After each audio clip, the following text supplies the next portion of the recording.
Hey, what's up, everyone? Welcome to the Ninja Warrior Podcast. Guys, we got a long one here. We're going to be covering the ANW 17 first two episodes of the Racing Finals. Oh, God, where do we begin with this, man? I straight up, I've lost all my care in the world for this show now. I thought this would be okay enough. This is, worse than I even expected. I don't even know what I was expecting, but this is actually worse than I was expecting. Oh my god. Yeah, I don't know how we even started this, but this is just a thing that happened. Yeah, okay, so talking about the ANW 17 finals. Today we are covering parts 1 and 2. Next episode we are covering parts 3 and 4. Just to note, because you guys might be wondering why aren't we covering all 4 today, and this is coming out probably very late. As of recording this, I am kind of between living situations, as I'm going to be moving on to my college campus in a couple of days, and where I wanted to squeak in one more podcast episode out of you two to get something else recorded. But as of now, I haven't even been able to start the semifinals episode because of life and other projects getting in the way too, just so you guys are all aware, me and Cristal are planning a big project, a passion project of hers, and we are working together to edit it, and because of that, our attention on the podcast has kind of been pushed to the side, because that project has a deadline that Cristal put on it, and, yeah, I'm just working together with her to get it done. Yeah, and I don't video edit, so I can't do it. But these two have done it for so long. I feel like if I even tried, it'd be not even half as good, probably. I mean, you admitted it, so I'm not even gonna say it's not true. But we're gonna be here talking about the first two parts of the finals. We have no idea how late this episode is gonna be, but it's gonna be way after the finale. Yeah, it was way after everything. Yeah, definitely. Same with the semifinals. That would come out first, obviously, but that's still gonna be pretty late. But that's the situation here. In terms of our preliminary discussion, just to hop into the episode, I wanted to do a little bit of an amendment to my video about the wasting on ANW, the abridged one that came out a couple years back after ANW 15. And in order to do that, we need to talk about the courses first, and talk about some brief things about them. Not anything crazy, just some brief things. Mostly, they learned nothing from last time. Yeah, you could argue this is a strike between where Stage 2 was the last 2 years and where the semifinals course was. It's dead in the middle. This is better than the semis, but this is also still bad. Yeah, so, I don't know. I mean, this is kind of hard for me to even describe, really. But basically speaking, they still had that really tough fifth obstacle. They still had heavy upper body obstacles throughout this course. There's no colliding and bumping bodies like there should be. And the courses, for some reason, were designed so that way after the third obstacle, the group goes to the salmon ladder, but then they get separated by 10, 15 feet, and why? Why?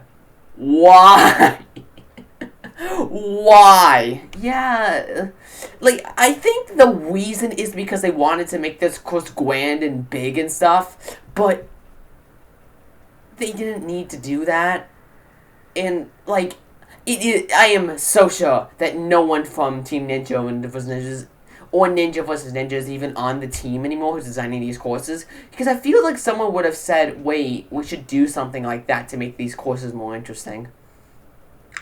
Yeah, I mean, it might be because they're trying to avoid drama, but I'm just who the fuck cares? Yeah, especially. So, yeah, our preliminary discussion is going to be an amendment to that video. Let's talk about what changed between the seasons, and, what can they do in the future, because ANW 18 is also going to be the same thing. What can they do to fix this? Yeah, I think the obvious answer is, two ones that you brought up in that video. Bring in more balance obstacles, because we need at least one more. So, yeah, bring in more balance obstacles, and subsequently start making the courses so upper body focused, but also have the competitors compete next to each other. Like, if we can't have them collide, at least don't have them separate 10 feet away from each other. Yeah, this is so bad that, like, they have to show split screen with the competitors to show both of them on screen at the same time. Like, who approved of this and why? Yeah, and also, to that note, too, I also want to mention that, like, they could have brought back so many cool obstacles for this racing tournament.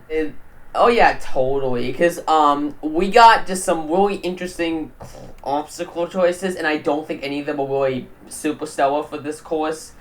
And for a racing format, they kind of suck.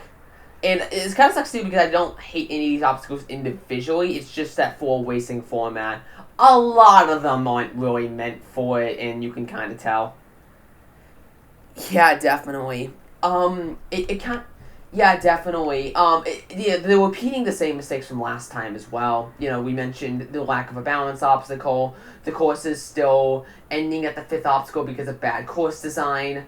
Not to mention the fact that we are still at a point to where competitors need to rest heavily and can't handle going at this pace on a course like this, where you'd never see that on Team Ninja. Yeah, like, people would blaze through that 6 obstacle course so fast, and most people want resting. And you really question why that is. That's just because, like, you know, those courses had, like, the tick-tock or the swing jump. Obstacles that don't require much. With these, we have fucking piston plunge and also the floating monkey bars. Both of these obstacles who honestly should not be here because of how arrow-prone they are. Yeah, I think the floating monkey bars are a similar case to slingshot, to where you have to be precise, which eliminates the ability to really go fast on the obstacle. And then there's piston plunge, which is honestly way too big of an obstacle for a racing course. Like, there's 6 individual handholds and then the drop. Like, they needed to make the distances bigger and cut the obstacle in half if they wanted to do this. Yeah, that's a pretty good point, actually. There's also the fact that, like, there's other 5th obstacles they could have went for. Yeah! And also, I will bring up 2 of the Swing in Flames and Pole Grasper aren't bad choices, but I will say the Pole Grasper was better on Team Ninja because you could collide bodies and both competitors had to share or heal. It's pretty cool who's on which side, and wouldn't be surprised if, like, in the rules, you know, the color code is that way. You're not allowed to touch the other competitor's color, and it's like, it's so lame, man. They should have been competing on the same course. Yeah, definitely. It also leans into the format for this challenge. It also leans into the format for this course in the national finals in general, which is another thing they did better in Team Ninja. By a long shot. Yeah. Yeah, I guess this kind of does away with the preliminary discussion part of the video. Yeah, a little bit. This is still important, though, because that racing video was about comparing the current races to Team Ninja, and this is still a comparison point, so I think it was still considered as a part of it. But it is about the format here. So, in these episodes, there are a total of 15 groups with a total of 60 ninjas entirely. Did someone not think that's a little much? Yeah, so I believe what they should have done from the beginning, and we'll touch on this next episode because it's going to be what the preliminary discussion is going to be about. I think it should have been a single elimination from the start. Like, 60-person tournament blanket, single elimination with a wild card round placed in the middle depending on fastest times. Yeah, and I get why they did it, and don't mistake it. Yeah, and that would have also made these individual races mean more.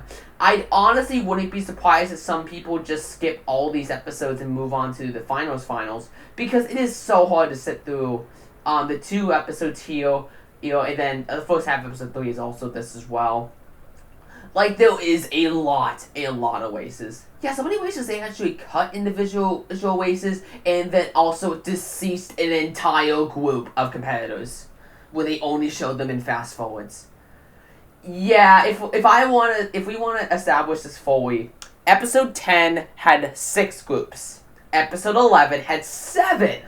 And then episode 12 has 3, and then the other half of the episode is the finals, is the first part of the finals, which is actually single elimination. That's a little much. Like, why the fuck couldn't they just had 5, 5, and 5? Because they didn't have enough episodes for that. Like I think they were given a strict 11 episode deadline, and they couldn't stretch it anymore.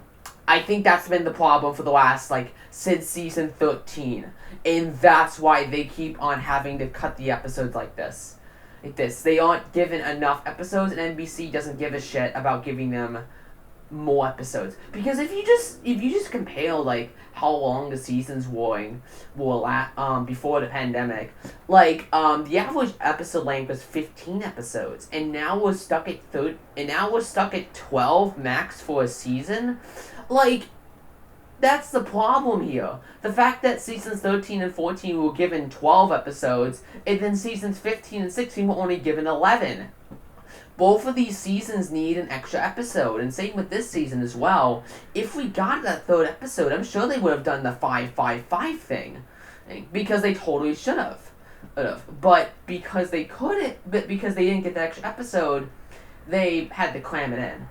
Yeah, and it also doesn't help things when it comes down to the 2 courses that the competitors went on, and how many groups went on those courses. Yeah, I had to spend about 30 minutes before filming this episode, just establishing together who went on which episode, who went on which course, and what groups were covered in each episode. And that kind of brings together how we are going to be covering all these episodes together. So then what we did with the qualifiers and semifinals, how we went course by course and not episode by episode. Here we'll be going course by course, episode by episode. So we're doing every group, regardless of episode, from course 1 first, and then every group from course 2, regardless of episode from there. Yeah. And the way Ninja Wiki has this set up, it's not in that format at all. Yeah, I legit had to skim through the episode and recount my decisions and compile everything into a Google Doc in the order we plan to cover it. Because Ninja Wiki just does away with all that and just covers it in numerical order, which I kind of get from a formatting of the page perspective, but it also makes it really confusing from an us perspective because the episodes did not cover it 1, 2, 3, 4, 5 like they should. They cover it 1, 4, 3, they cover it in some really random order, and not only that, they don't diverge an entire 20 minutes for a single group and only focus on that group. No, they jump between groups as we go from round 1, round 2, round 3, as there are 3 rounds in each group. They cover round 1 in group 1, 3, and 4, as those are the, take episode 10 for example. In episode 10, they cover round 1, the first race, in course 1, as the first races of the episode. And they diverge and change the groups. They do not go race by race, they go round by round. So they cover group 1, round 1, group 4, round 1, and group 3, round 1. In that order. Then they go round 2 and talk about those groups again. And then they go round 3. And some of these races too are fast forwarded. So you can easily miss stuff if you're not paying attention, and everything goes by super duper fast. So it is just very complicated and very hard to follow, not only from a us perspective when it comes down to covering in a podcast episode, also from a episode perspective, as in the formatting and the way the episodes are paced. You have such a hard time following individual group members and remembering who's in which group, despite the fact that the episode takes its time to remind you throughout itself. It shouldn't have to. Yeah, I think this is a note we could take from Team Ninja on this one. And yeah, this is what we're talking about. They could have taken a note from Team Ninja because they had a similar thing with that series where there were 2 groups, where that series covered 4 groups, matching up two of them at the same time. While yes, Team Ninja Warrior, it's teams, so it's going to be a little bit different. I still feel like they should have taken one group of 4 and covered that group for like 15 minutes and show those races, show the 3 races from each group, and then just move on. Establish who moved on. Establish who's the 3rd place fastest time, which we haven't even gone to yet. We'll get to that in a minute. And then move on to the next group. And by the way, it should have been a 1, 2, 3, 4, 5 thing, because there is no reason for that being the case. It's pretty clear that from a production standpoint and from a filming standpoint, these episodes, no one was aware of how these episodes were going to be formatting, and they probably just flipped around the groups because why not? Yeah, essentially, that's the annoying part here. It's not like groups 1 through 5 ran on course 1 and groups 6 through 10. No, it's not that easy. The competitors who rode on course 1 were groups 1, 2, 3, 4, 6, 8, and 13. And then the ones on course 2 are groups 7, 5, 9, 12, and 15. And then the other 3 groups we don't know yet because the episode hasn't aired yet. No one thought to themselves when crafting this large-scale competition that they only had a couple of episodes to tell. This is a little confusing. Yeah, they should have had, there's 15 groups total, so they should have had 7 won one course, 8 won the other, and then show one course for an episode's length, and to showcase each group on that course, and then a couple of groups on that course, and then split it up that way. And not have 6, 7 groups an episode, because that's too many as well. Yeah, I mean, with the limited episode selection, and thinking about it in that vein first, of they only had 2.5 episodes to show this big qualifier. So they only had 2.5 episodes to show this big qualifiers and 15 individual groups, where they have to cut corners in order to just try to show everyone and present the competition in some shape or form. They could have just covered it in a more numerical order to make it a little more, less confusing for people. Yeah, I will admit that, how do you split it when, there's 15 groups and you don't have 3 full episodes, you only have 2.5? But, and with 3 groups, it'd probably only be 2.25, actually, now that I think about it. So, it is tough to cover all that in that time, but still, I think there was a better way to do it. I don't know what it is off the top of my head, but, there was a better way to do this. If I could propose actually a solution to this, the production crew and the editing crew should have been first off in contact with each other, which clearly they want, but they also should have been able to numerically split them.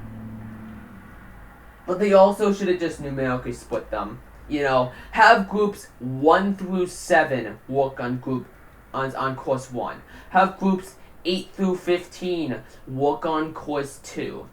Or on course 2. And show all the and then cut them in half, showing 6 groups an episode that's tight, but it's fine, and that leaves the final 3 for the last episode, which should all be on one course. What do you think? A little complicated, but yeah, I could probably do some editing graphics to help the audience actually visualize what we're trying to say here, because even I'm having trouble. But if I can listen to audio, maybe I could put them together.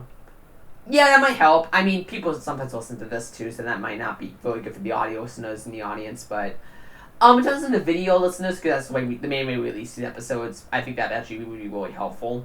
But anyway, with that all established, we can now head into the rules of the competition, which are also bullshit, by the way, too. Yeah, we alluded to that a little bit, but as you're heading to the rules, so the top 2. So, each group has 4 competitors. Only the top 2 move on. The 2 competitors with the most amount of wins. ends in terms of win-loss ratios. The person in third place of the group getting thrown into the bracket into a bracket with all the other competitors and groups who ran on that specific course. Course 1 and 2 each having their own third place bracket. The fastest time from third place is able to move on. And that's from overall of all of the races in the qualifiers. The fastest time is able to move on. It might be the top 2 times, but I think it's only the fastest time. Yeah, I don't know for sure. The way they were pacing it does make me think you're correct with it only being the top 1 time from all the courses, but it might be the top 2. They might be that nice. I don't really know for sure. Yeah, but anyway, so it comes down to time, so that's important. In the case of ties, in terms of the win-loss ratio, it comes down to clear time as well. The episode does not do the best job of explaining it to the audience. Yeah, no, not only are we jumping groups, so it's tough to follow who's in what group, it also was tough for me the first time around to realize what determined you to move on. And I couldn't even tell who was moving on. And the main reason for that is because they cover it so fast. We are constantly jumping groups. It is really hard to keep that internal note in your head of who has what score, who is moving on, who can even move on, in addition to all the internal drama going on in the course, which the show clearly has no time for, so they kind of just fast forward by it, if they're even going to talk about it at all. Yeah, definitely. We only talked about 23 minutes, we haven't even talked about a single one. Oh, really? Wow, okay. Well, there was a lot to cover. I guess the next part is the obstacle lineups for each course. Starting with course 1, the obstacle lineup was the shrinking steps, which I guess was okay enough to see again. I don't really think I care for it. Then we have the swinging flames as obstacle 2, which, as we mentioned earlier, isn't a bad choice. It's an obstacle we haven't seen since ANW 7, and it is an obstacle that was pretty prone to people falling on. I'd argue it was the obstacle I was most nervous to see people attempt, because people kept on rushing it and then falling on that last part. So, yeah, it definitely made me nervous sometimes. Yeah, definitely. Then we have the pole grasper, which...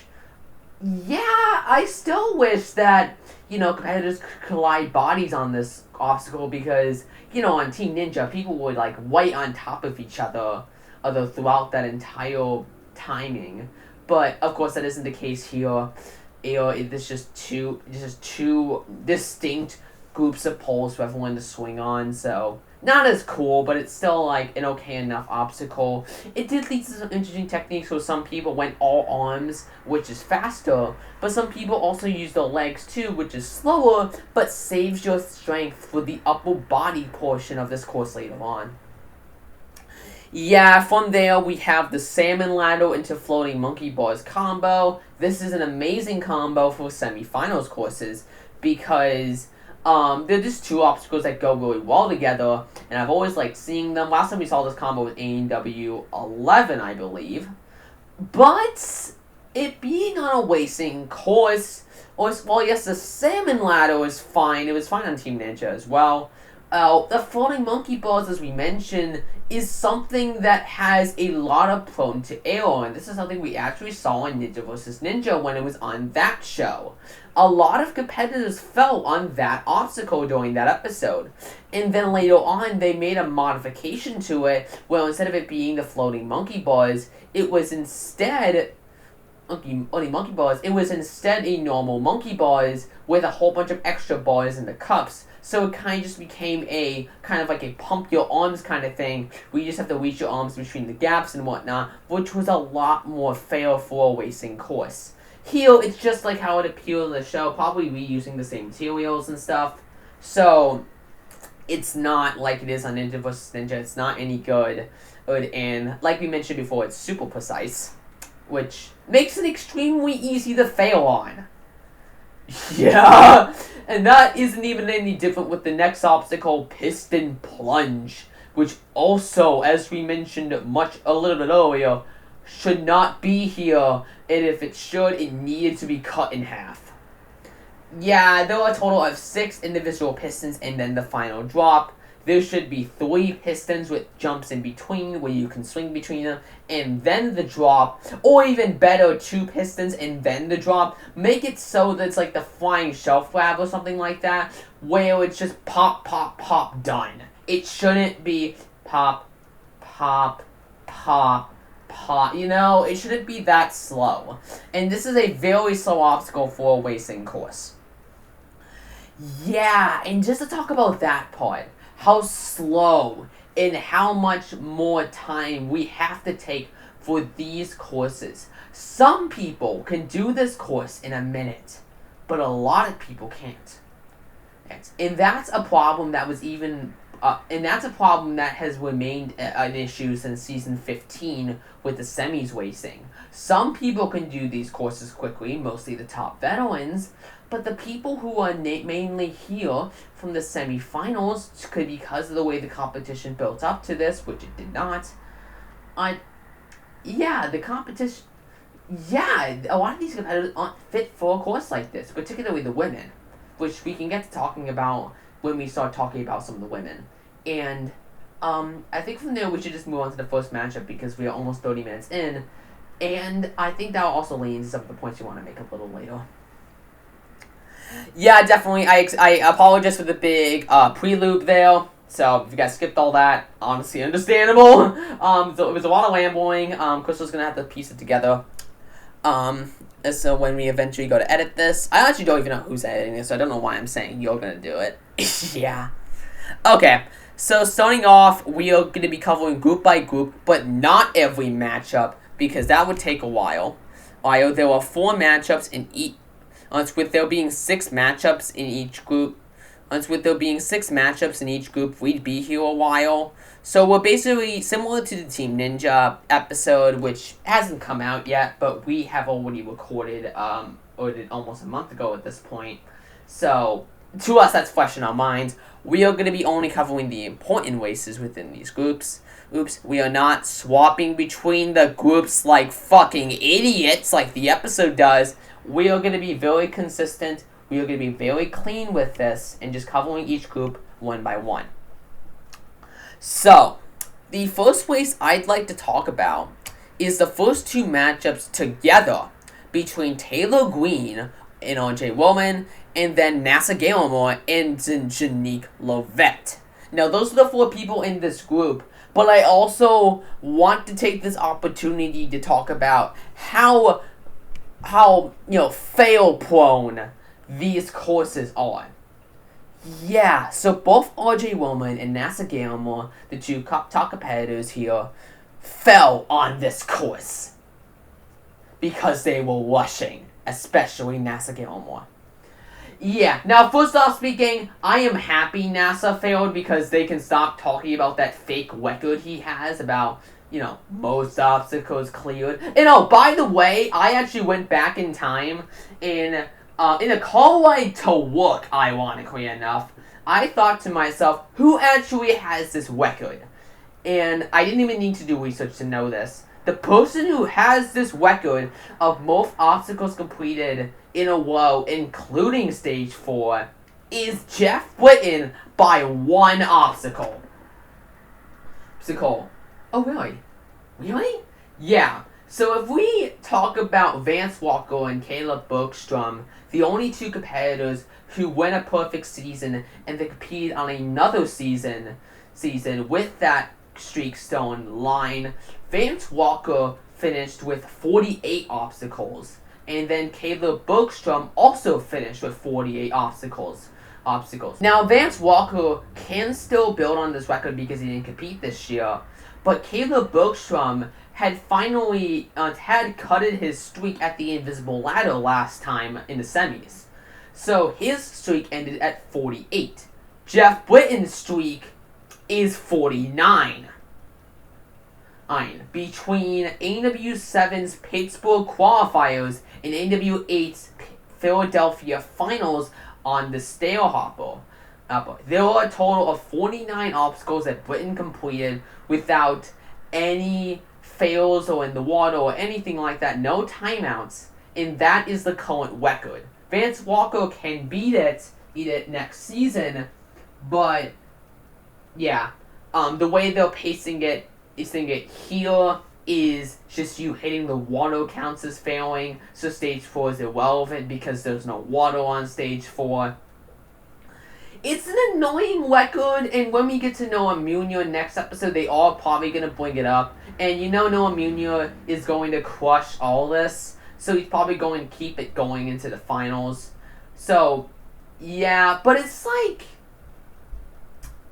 if you're going to talk about a record like this, have it mean something. Have it, not defy the rules of the courses. That's what I'm saying. Oh, yeah, definitely. I mean, it took a while to explain it, but I see where you're going with that. I find it funny how you recollected all that in a car, though. Yeah, my drive to work often has a lot of traffic, and it's a long drive to begin with. So, I always just think random things to myself. And this was something I was thinking about on the way home one night. I was like, who has this record? And because my brain knows so much about Ninja Warrior, I just recounted all the stuff in my head. And yeah, that's the record. 48 and 48 tied between Vance Walker and Caleb Bergstrom for second place. Jeff Britton's first place at 49. And Vance Walker could beat it next season. He's in, and most likely will. But yeah, there you go. Okay.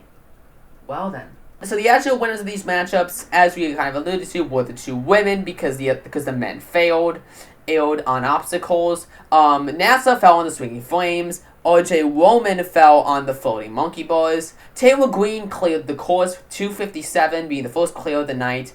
There wasn't really much more to note with this grouping. RJ Roman had the fastest time on this course throughout the entirety of both episodes 1 and 2, heading into episode 3, so he could still move on.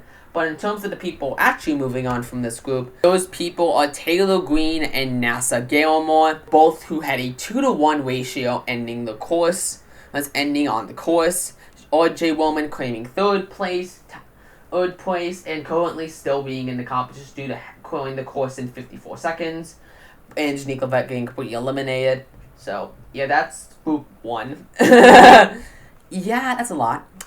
But yeah, that's that. Moving on to group 3,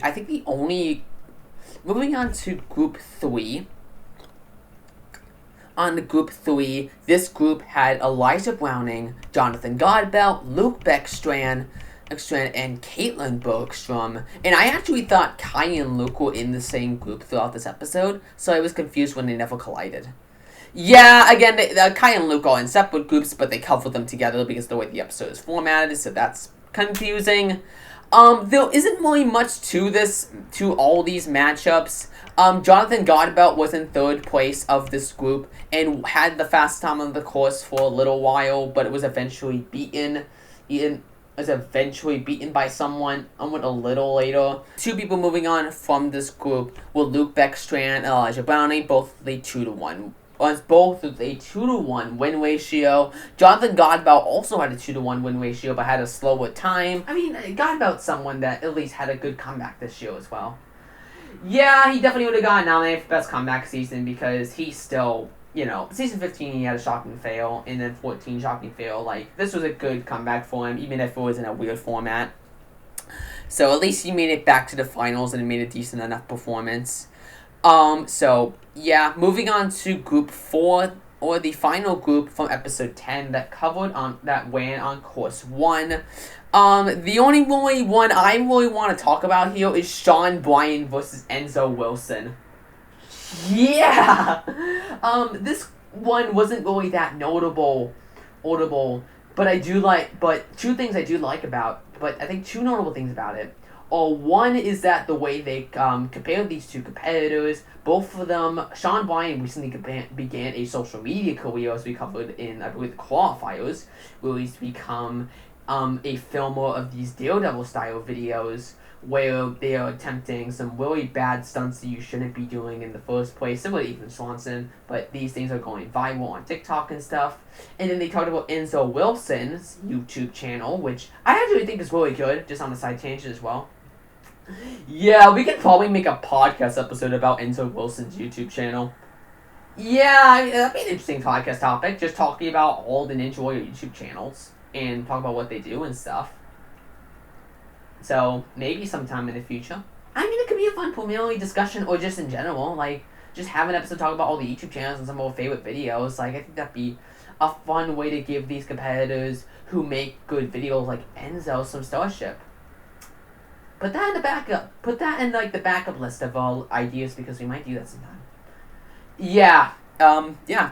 Good one there. Okay. So, yeah. But anyway, back to the race itself. The other thing I think Cristal was going to talk about, was Enzo Wilson specifically, where he ended up kicking one of the floating monkey bars out of its location, unfortunately, meaning that he had to deal with using only one floating monkey bar and doing like a mini flying bar thing, which is something that some people did on Ninja vs. Ninja to speed up the obstacle, which is really funny. Like, particularly Mike Bernardo. But over here, he just pulls up an upset and is able to clear it like this. Which is pretty difficult because of how small it is. Like, is this really a movement you train that often? I mean, technically, that's what he said he does, but it's still insane. Yeah, I'd honestly say it came out of nowhere, but it definitely is another oversight on production's part. You shouldn't be able to do that. Yeah, it's something that was actually prevented on the normal design versions of the floating monkey bars, where there's a bar in between the salmon ladder and the floating monkey bars, meaning that in order to kick the floating monkey bars out of the position like this, you'd have to have a lot of momentum and be kind of tall, and get past the bar blocking it. So they at least thought of this back then, but here they did not, and a Ninja had to pay for it. I mean, it made for a cool move and everything, but still, it shouldn't really have been able to happen in the first place. Yeah, the two people who moved on from this group, because there wasn't anything else to talk about here, right? Not really. Isaiah Thomas had the fastest time. I'm on this course for a majority of the next episode, but it was eventually beaten a little later. Beaten a little later in episode 2. But aside from that, there wasn't really much to it. The two competitors who ended up moving on were Isaiah Thomas and Enzo Wilson. Isaiah having a 3-0 win ratio, and Enzo Wilson having a 2-1 win ratio. The other two people in this group, Annabelle Heinrichs and Sean Bryan. Sean Bryan claimed 3rd place, so he had the time to beat, but he was knocked out pretty quickly at that point, which was very badly presented to us in terms of us just trying to watch the episode. It is unfortunate to see Annabelle Heinrich's season end here, but she had no chance in this racing format, and I think that's also a really big thing for a lot of the women here. Aside from maybe Taylor Green, none of them have experience on racing courses like this, and the people who do are from Team Ninja to where they've aged like 7-8 years since they've done anything like this.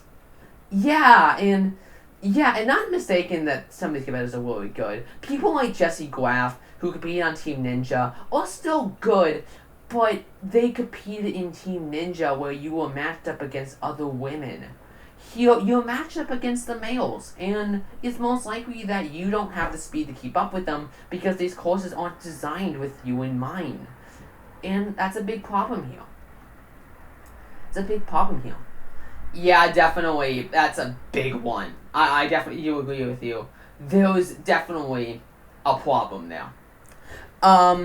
So, yeah. That covers it into episode 10's running of course 1. Moving on to episode 11's running, starting with Group 2 now. I don't really think there's much to talk about with this group either. We had Joe Mawowski, Lucas Bialy, Jay Lewis, and Rachel D. Guts. I think my favorite matchup here was Joe Mawowski versus Jay Lewis, but it really wasn't as close as it should have been because Joe fell behind pretty quickly and then fell on the floating monkey bars a little later. This also had Joe Mawowski announce that he is retiring from ANW from here, which felt out of nowhere first off, But technically speaking, we can kind of see it coming because what the fuck is the reason Joe's even competing at this point? But there's also the idea of just we didn't know going in, and because of how short the amount of short time we have for all these episodes, it feels half-assed.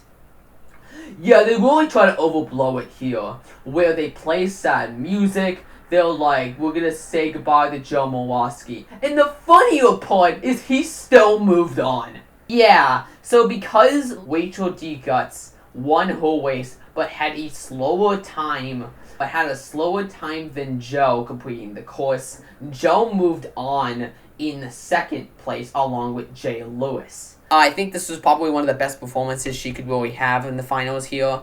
Just given the circumstance, I think this is a really decent way for her to go out for the season. It's unfortunate because she's one of the top veterans at this point and one of the top women in the sport in general. She's really gone in a really interesting eyes in terms of becoming a top competitor, especially with, season 15 and stuff. Like, she has done some surprising things in her time on Ninja. And I'm sure she still has a Ninja career going forward as the ANW 18 as well. But, yeah, it's just the thing. Like, unfortunately, D-Guts, she just wasn't fast enough to compete in this group. And also a point with D-Guts, they really made a big deal with her winning the race and then that allowing Joe Mowalski to move on in second place. They even had Joe Mowalski hop on the course to give her a hug afterwards because she saved his season from retiring, which going into this she hilariously didn't even know about, which is really funny because from her perspective she was like, oh, okay, I guess I did this. And it's like, I'm not even competing for myself. I'm competing for a veteran here that I've barely even spoken 2 words with, and I live nowhere near. Like this is so weird. Yeah, they act like, she went into this one knowing she was gonna save Joe Mowalski's one if she won, but she didn't know that going in, and why would she want to know that going in?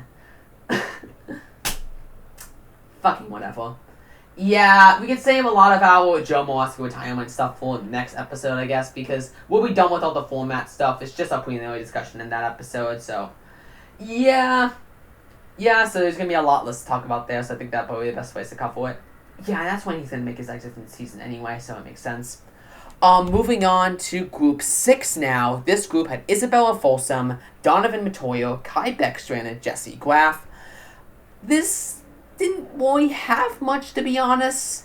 I can't say I had a favorite matchup from here, and the back half of this group was also fast-forwarded as well, so there isn't really much to it anyway. Yeah, I think the biggest thing is that Kai Beckstrand also took off his shirt in his rounds, just to copy Luke, but there wasn't really much here. I'd say this group was probably the least interesting out of episode 10. Oh yeah, definitely. From here, the two people who moved on were Kai Beckstrand and Isabella Folsom, with Donovan Matoyo placing third, but unfortunately being too slow to beat RJ Roman's time on this course to possibly move on, despite him giving it everything he had to try. He finished in just over 1 minute, being a couple seconds short. Unfortunate for him, but I do like that he had a fight left in him to try to, still move on, despite him being in a tough position. His shocking fail earlier to, lose against Isabella Folsom, is kind of unfortunate. I do think that was pretty surprising because he fell in the swinging flames just because of the way he tried to skip it. And it is also a little weird having Isabella Folsom move on too with a 2-0 win ratio just because she was faced against someone who fell early and another woman who is going to be much slower. Sorry, Jesse Graff. Who is going to be much slower because of her age. Yeah, definitely. Graff is the oldest woman still competing at this point, so it kind of makes sense. And with Graff's season ending here, I think I'd like to say, her time has definitely passed, but it feels like the show is that she doesn't really care, and she's just competing for the fun of it. And that's all her. I'm glad she's competing for the fun of it, you know? She's not like Joe Mawaski or something like that, where like she has a family to worry about and stuff like that. That she's just someone who enjoys competing on ANW, who enjoys the show, even in this state. And good for her on that one. If she wants to keep on going till the show gets canceled, and be one of the last competitors standing, especially veterans, I'm totally down with that. Yeah, definitely. So, yeah, that's it, I think, right? Yeah, we get to move on. Yeah, we get to move on to the final group of people who ran on this course, that being group 13. This group had David White, Alex Nye, Colt Elder, and Grant Cunningham. Aside from Colt Elder, I can't see I cared for anyone moving on in this group. Colt, unfortunately, was not one of those people. Unfortunately, with David White and Grant Cunningham, and moving on, David White having a 3-0 win ratio, while Grant Cunningham had 2-1. So Colt Elder also finished with a much slower time than everyone else in third place, so he wasn't really given a chance to move on, which is unfortunate. It really does suck to see him go out. He was definitely one of the frontliners to me when it comes down to rookies. He was given a decent amount of spotlight too, being shown in the semis. So it sucks to see goodbye to him here, but good rookie season. But yeah, that was group 6. That was group 13. Now we can finally move on to course 2. God, we've been here for a while here. Just over an hour. Just under an hour. Let's try to wrap this up quickly. Okay, so episode 10, course 2. There were 2 obstacle changes here. The Devil Steps replacing the Swinging Flames, and the Wing Jump replacing the Pole Grasper. Opinions on these obstacles. I really like the Devil Steps here because similar to Ninja Junior, it led to some really interesting skips. And then the Wing Jump, it feels sluggish, but at the same time though, a lot of people are making some really cool skips on that obstacle too. So, I think it evened out. Yeah, I definitely agree with you on that one. These weren't the best choices, but they also weren't the worst either. I'd argue the Devil Steps has the same problem it did on ANW Junior in Season 1 and 13-14 years, where it's just a little big of an obstacle for a racing course, but people were able to speed through it to a certain extent, so it kind of evened out and made the obstacle still feel pretty good. Especially against, the other obstacles here, it still felt like my favorite obstacle in this grouping, despite the fact that I still don't think it's really the best for the racing format. Yeah, no. From there, we can start talking about the individual groups, right? Yeah, so starting off, we have Group 5, which had James McGrath, Jackson Odos, Kenzie Hughes, and Christian Hart. 2 rookies and 2 top veterans, especially James McGrath. So there was a lot on the line here. The first matchup was kind of made some minor history here. It was the first matchup to have both competitors clear the course in a while. Which was nice to see in the episode lineup. The 2 people to move on from this grouping were Jackson Odos and Christian Hart, with Odos having a 3-0 win ratio, Christian Hart having a 2-1 win ratio. James McGrath claimed 3rd place, but despite taking a lot of chances to try to get a fast time, his fastest time ended up being 1 minute and 37 seconds. From his first race, which unfortunately meant that he could not move on by the end of the racing, which is unfortunate. James is one of the people I was hoping. With his performance in racing in ANW 16, I was hoping that maybe some of that experience might be able to lend itself well to here. And while yes it did, still he is nowhere near at the speed of these younger competitors, which really does suck for someone like him. Yeah, definitely. I mean, he's put in a group with fucking Jackson Odos, our reigning Ninja Junior champion. Like, how do you expect this to go? It sucks. Yeah, I can't say I care for Christian Hart. He's another rookie who is still in the competition and doing super well, but I never cared for him. So the fact that he's still in the competition is a little weird to me personally. Moving on from there to Group 7. This group had Caleb Bergstrom, Ashton Myler, Paxton Myler, and Luke Dillon, with Luke Dillon being the highest seat in this group. This group probably was the most all-star out of episode 10's lineup. We had every competitor who at least had something on the line. Ashton and Paxton being top rookies this season, and then Caleb and Luke being somewhat top veterans. Obviously Caleb, coming off a continent sale last season. There's a lot on the line with him. On the line for him. There isn't really much to this. I do think Paxton and Ashton Myler's segment, once they ran against each other, I think their segment was a lot of fun.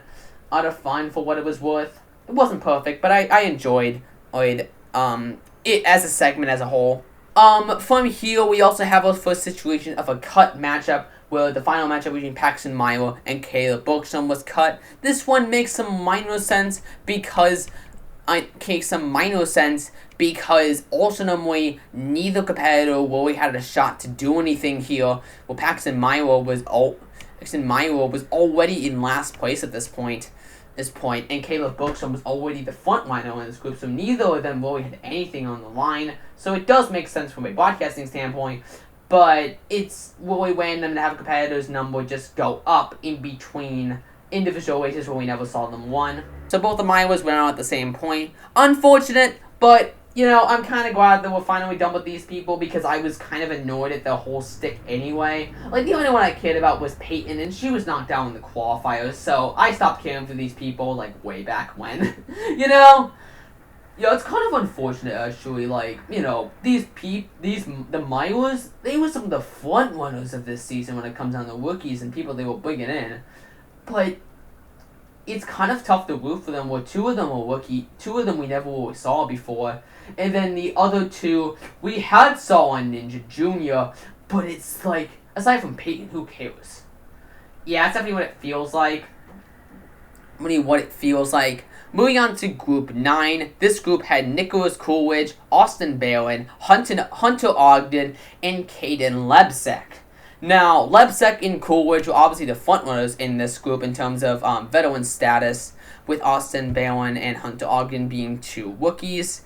There wasn't really much known in this group. There were two cut races here. The final race between Hunter Ogden and Nicholas Coolidge, and the final race between Caden Lebsek and Austin Balin.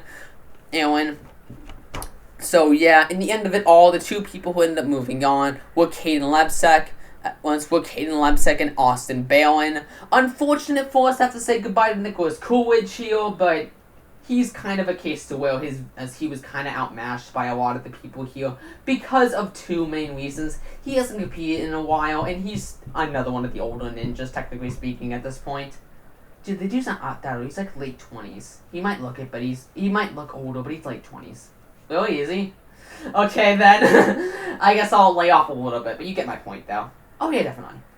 Alright, so from there, I guess we could just move on to the final two groups from this course. These being the groups that ran in episode 11, which I think is a little weird how only two groups from this course ran in episode 11, but whatever. This next group was Group 12, where we had Carson Williams, Evan LaValle, Connor Way, and Daniel Gill. Going into this grouping, I did like Daniel Gill's segment from his first matchup with him and his kid, and then him writing a whole bunch of children's books and whatnot. I never really cared for these books personally, but it's neat to see. I do think the autobiography sounds kind of interesting, so I might want to check that out sometime, maybe.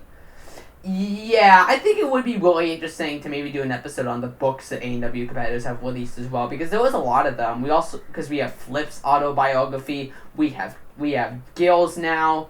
There's a lot of other competitors who've released books in the past that we haven't really books in the past. So, I think that could be a cool topic. Yeah, definitely. Just do a book club, That'd be really humorous because none of us read. Yeah, I know, that'd be tough to communicate, so that might be more of a pipe dream idea. But maybe one of these days we'll take the time to buy both these books and talk about them in an episode. It might be a cool idea. might be a cool idea. I've always wanted to read Flip's book, because I've always wanted to read Flip's book ever since we saw it back in season 14, I think. But, you know, it comes within time. Yeah, and the two people moving on here were Evan LaValle and Daniel Gill. Gill's the obvious member, but Evan LaValle having a 3-0 win streak. I think it is very easy for me with this episode to finally be able to root for this person. Oh, really? Why would that be? Because he's one of the only a couple of rookies to still be in the competition, and he's also a part of a ninja lineage, with him being the younger brother of Sophia LaValle from ANW Jr. And it's like, that makes it a lot easier for me to cheer for him, you know? Oh yeah, I can see that. So, yeah, Evan LaValle. Pretty exciting to see him moving on alongside Daniel Gill. Moving on to our final group, we have Group 15. 15. This group had Evan White, Sam Folson, Blaine Weinickel, and Hans Hertz. What a gutted roster here. Yeah, 2 fan favorites from Ninja Junior Season 3, and then 2 top veterans from Seasons 15 and 16. This was one of my favorite groups, roster-wise, I would say. Yeah, definitely. We just mixed with, this is the first group where we just had all people that we knew and wanted to move on, so it was tough to cheer for people. So, yeah. I think the most interesting matchups here were Evan White versus Sam Folson, and then Evan White versus Hans Hertz. Both of them had very identical segments where White was saying how he was best friends with both these ninjas, and they had known each other for a while, and that's why it was tough to go against them. It's kind of tough to watch these segments because, like, they're back-to-back, man. But they're still both amazing segments, and definitely the highlights of these episodes. Oh yeah, I would say that most of the segments here were awful. Like, Hans Hertz got like, our 5th segment talking about his fucking brother with his fucking brother with some kind of disease. I can't kill anymore. This thing about Hans grinds my gears, and I don't want it to. This is a person, but the way AEW has to shove this fact about his brother in our face every single fucking time, we get it. Throw it away, AEW. Like, is it seriously in his submission video every year?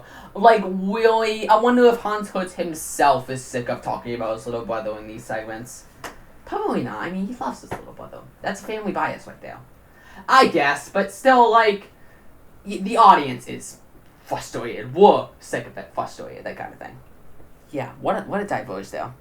Yeah, let's keep going. 2 people moving on from this group were Evan White and Hans Hertz, with Sam Folson grabbing 3rd place, and at this point in the episode, still being in contention to possibly move on in 3rd place, because I believe he has the fastest time on this course in terms of the 3rd place people. So, good for him. We can still see Sam Folson in the finals. I'm also very excited to see Evan White move on as well. It sucks to say goodbye to Blaine Weinickel here, but we really are picking favorites here.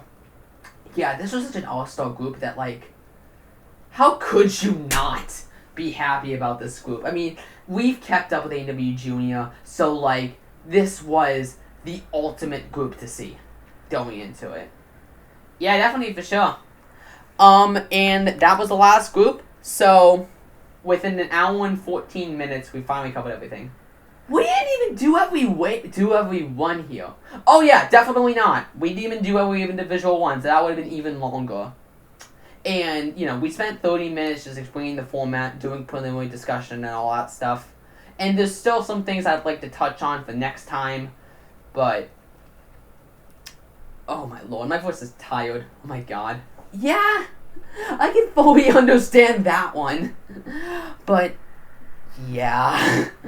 So that leaves groups 11, 10, and 14. So in terms of the people who are left in this group, the only one I know off the top of my head is Caden Forshaw. So, I hope he moves on. Yeah, if you give me a second, I actually look up who's left, and we can talk about it for a brief second here. Okay, so the first people I'd like to mention here. Okay, so Okay, so after a little break here, I looked it up, went into it. So the people who are left, we have Noah Munia and Emil. We have Noah Munia, and Emil Malik and Emil Malik in one of the groups. I don't know which one because they don't mention it in the episode. But here we go.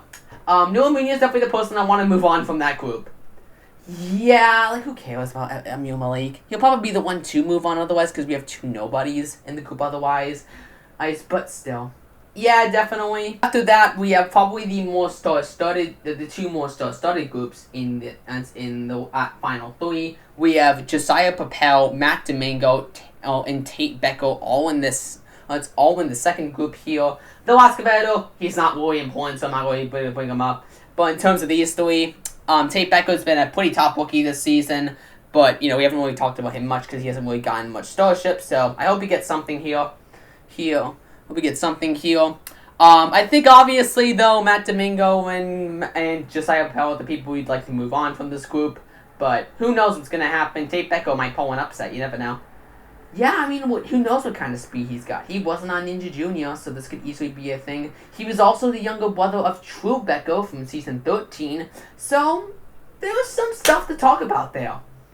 Yeah, definitely for sure. So the final group is a really cool one. We have Kyle Soderman, Max Feinberg, Caden Forsha, and Colton Scuster. The first of these groups have all four recognizable ninjas, so it's kind of tough to pick. If I had to go predict, I'd say Forsha and Scuster would be the two people to move on because both these people got speed under their belts. Forsha is obviously a veteran from ANW Junior, so he's used to the racing format. So to be honest here, I think he has the best shot. And then Scuster has a pretty good shot too. I don't think Solomon and Feinberg have much of a shot. These two people at least did well in seasons 15 and 16, so there's a shot. I think this group is pretty even, but I think it's gonna be Forsha and Scuster who's gonna nominate personally. Yeah, but that's we'll have to see kind of thing. So, that's gonna be next time. We'll cover those groups when the episode airs. That's actually tomorrow as of recording, but of course that's going to be a very long time for you guys. Who knows when you guys are getting this episode? This one is so long. Yeah, I didn't think we'd be talking for this long, but this episode is almost as long as the actual ANW episode. This episode is an hour and 17 minutes in terms of recording time. Might be a little shorter depending on how much me and Cristal cut out into the audio, but it's still a lot. And, yeah. Definitely really tough, for sure. We'll see what happens. You guys will get this episode when you get it. We decided to record it in advance so that way you guys had it, and we can get one more episode in before I have to move out of my house. So, yeah, you guys will see the finals episode when you see it. I don't know when we'll get to record it because week 3 is airing tomorrow, and then there's one more episode airing next week. I'll be far into school by the time the finale airs, so I don't know what my situation is going to be at that point. John is actually taking a gap year, so that's different for him. Yeah, it makes my situation a lot easier than yours. Yeah, so, yeah, there's definitely some interesting things there. Keep you guys posted. We'll record the final episode when we can. I need to figure out, where in my college can I record? That's a really good question. I want to continue this channel while I'm in college because I want something else to occupy my time. I don't know about the gaming headband. Headband right now, in terms of the state of that channel, it's been in limbo. Me and John have a lot of stuff prepped, but we also don't have the entirety of Lego Batman prepped. I want that to be full up straight. We do not have all of Lego Batman 2 prepped right now. Me and John are racing against the clock to try to get one more meeting at my place to finish the rest of that game. But it's going to be close. I don't know if we're going to be able to do it. And while yes, we want to finish that Let's Play, to finish off the gaming headband on a nice note, who knows when that's going to happen. So, I know people don't watch this channel for the gaming headband, but that's the situation with that channel right now. And it's also the situation with us as of right now in terms of the podcast. I'm moving to college, and I don't know where I'm going to be recording and when I'm going to be recording, so I'll find a way, but it's going to be an interesting tactic. So, yeah, you guys will see these episodes when you see it, and you'll see the finals when you see it as well. So, yeah, I guess that means we're done here. Because I don't really think I have anything else to say. Yeah, I mean, you could mention the Team Ninja episode in that other video you're playing, but, like, you've done that time and time again. Yeah, the Team Ninja video, that's going to be an after ANW 17 topic. Since you bring it up, I'm going to mention it. It's currently halfway through editing on my side of things. As you mentioned, Cristal, to me, because you mentioned to me, Cristal, it's currently halfway through editing, so... Oh, it is in a good position to be released soon, but with ANW 17 taking priority due to the fact that I want to get those episodes out quicker, that episode is probably going to be delayed a little bit more just because of what makes the most sense to release. I feel like it also might end up coming out in between this episode and the next episode of the podcast to be filming, just so that way you guys aren't waiting so long for an episode, and that recording's already prepped. But I'll figure out what makes the most sense once I'm settled in college. That's kind of the situation now. Okay, well, that's it for this episode of the Enjoy Podcast. Bowie, that's our future plans. Yeah, we'll see you guys next time for the finals of ANW 17, talking about the 3rd and 4th episodes in the finale of the season. Whew, man, there's a lot. That was a lot. Alright, well, we'll see you guys next time. Yeah, peace.